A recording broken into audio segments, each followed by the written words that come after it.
साथियों, मेरे प्यारे दोस्तों, जय हिंद। साथियों, मैं तबरेज खान फिर से आज एक नए मुद्दे के साथ आप लोगों से रूबरू हो रहा हूँ। साथियों, मेरे प्यारे दोस्तों, जैसा कि कल देश ने देखा कि विपक्ष के नेता और कांग्रेस सांसद श्री राहुल गांधी कल जम्मू कश्मीर के दौरे पे थे। वहाँ वो गए, अस्पताल में गए, जहाँ पहलगाम अटैक पर हुए हमले में घायल से जाके मिले, सांत्वनाएं दी, गले लगाया, उनका दुख बांटा। उसके बाद जम्मू कश्मीर के मुख्यमंत्री उमर अब्दुल्ला से मुलाकात की उन्होंने। जम्मू कश्मीर के उपराज्यपाल मनोज सिन्हा जी से भी मुलाकात करी, वहाँ के हालात का जायजा लिया, किस तरह ये आत्मघाती हमला हुआ, ये टेररिस्ट अटैक हुआ, उस पर बातचीत किया और हालात का पूरा जायजा लिया। उसके बाद फिर उन्होंने प्रेस कॉन्फ्रेंस भी किया और करने के बाद उन्होंने देश में एक संदेश भी दिया आपसी भाईचारे का, एकजुटता का। और उन्होंने ये भी कहा कि पाकिस्तान के खिलाफ भारत सरकार जो भी निर्णय ले, उनके साथ पूरा देश खड़ा है। साथियों, मेरे कुछ सवाल है। अगर राहुल गांधी वहां जा सकते हैं, घायलों से जाके मुलाकात कर सकते हैं, सीएम से, उपराज्यपाल से, तो यही काम नरेंद्र मोदी जी ने क्यों नहीं किया? उन्हें किसने रोका?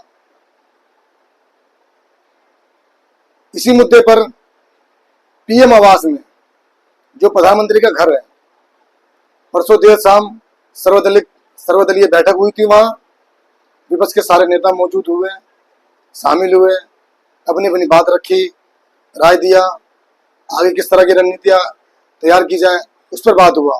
लेकिन उस बैठक में प्रधानमंत्री जी नदारद थे, उस बैठक में वो थे ही नहीं, जबकि वो बैठक उनके घर में हो रहा था, पीएम आवास पर हो रहा था। वो कहाँ बिजी थे? वो बिहार के चुनावी रैली में बिजी थे। मेरे प्यारे दोस्तों, इससे पहले भी देखा गया है। अभी पूर्व में उत्तर प्रदेश के प्रयागराज में महाकुंभ का आयोजन किया गया था। उसमें भगदड़ हुई, भगदड़ में कई लोगों की जाने गई, लेकिन वहां भी प्रधानमंत्री जी नदारद रहे, वहां भी वो नहीं गए। जबकि प्रधानमंत्री जी अपने आप को हिंदू हृदय सम्राट कहते हैं, हिंदुओं के हितैषी कहते हैं, वहां भी वो नदारद रहे। किसी भी घायल से या किसी भी मृत परिवार से जाके उन्होंने कोई मुलाकात नहीं करी, ना ही किसी को उन्होंने जाके सांत्वनाएं दी, गले लगाया, उनका दुख बांटा। इस तरह के गैर जिम्मेदारान काम प्रधानमंत्री जी हमेशा करते हैं। प्रधानमंत्री जी जो पहलगाम अटैक में 28 मासूम निहत्थे लोगों की जाने गई, क्या वो हमारे अपने लोग नहीं है? क्या उनका दुख बांटने आपको नहीं जाना चाहिए था? और सबसे अहम बात, जो देश में अलग अलग तरह की बातें हो रही है, पूरा देश इस पे बातें कर रहा है, सिर्फ गोदी मीडिया को छोड़ के, कि जहां यह टेररिस्ट अटैक हुआ वहां 2000 लोग थे, लेकिन वहां पर एक भी सेना की तैनाती नहीं थी, एक भी सुरक्षाकर्मी नहीं था, एक भी होमगार्ड नहीं था। और इतने हथियारों के साथ लैस वो आतंकवादी वहां तक घुसे कैसे, वहां तक पहुंचे कैसे? आपकी इंटेलिजेंस कहां थी? क्या आपको अमित शाह जी, उपराज्यपाल मनोज सिन्हा जी, इसकी जिम्मेदारी नहीं लेनी चाहिए? आपकी जो इंटेलिजेंस ब्यूरो है वो पूरी तरीके से फेल हुई, पूरी तरीके से नाकामयाब हुई। जम्मू कश्मीर की जो कानून व्यवस्था है राज्यपाल के हाथ में है, और उपराज्यपाल गृह मंत्रालय को मॉनिटरिंग करता है। गृह मंत्रालय किसके हाथ में है? अमित शाह जी के हाथ में है। तो इनकी अभी तक कोई जवाबदेही तय नहीं हुई, इन्होंने कोई जिम्मेदारी तक नहीं ली, गोदी मीडिया इनसे सवाल तक नहीं किया।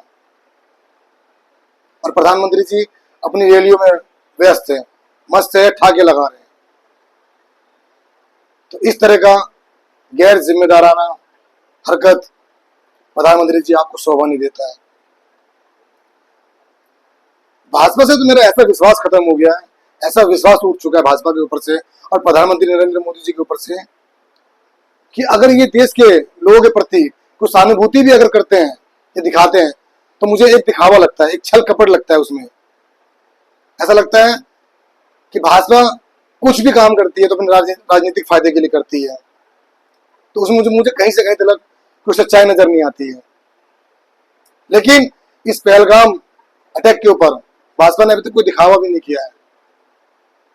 निशिकांत दुबे की अभी इस हमले से पहले एक सेरेमनी हुई, पार्टी हुई उनके शादी की एनिवर्सरी पे, वहां खूब वीआईपी सुरक्षा के चाक चौबंद थे, हर तरफ सुरक्षाकर्मी नजर आ रहे थे। आप लोगों ने शायद वो वीडियो देखी होगी, तस्वीरें देखी होगी। लेकिन पहलगाम में 2000 पर्यटक, कोई अपनी छुट्टियां मनाने आया था, कोई अपनी फैमिली के साथ आया था, उनके लिए ना एक सुरक्षाकर्मी तैनात था, ना एक होम गार्ड तक तैनात नहीं था वहां पर। तो देश से ये मेरे कुछ सवाल है और हमें और आपको इन सवालों पर आत्म चिंतन करना चाहिए, सोचना चाहिए कि ये केंद्र में बैठी सरकार हमारी आपकी कितनी चिंता कर रही है, हमारी आपकी कितनी फिक्र कर रही है, हमें और आपको लेकर कितनी गंभीर है। तो इन सवालों पर विचार करिए और सोचिए। इन शब्दों के साथ मैं आप लोगों से विदा लेता हूं, अपनी बातों को विराम देता हूं। बहुत बहुत शुक्रिया, बहुत बहुत धन्यवाद।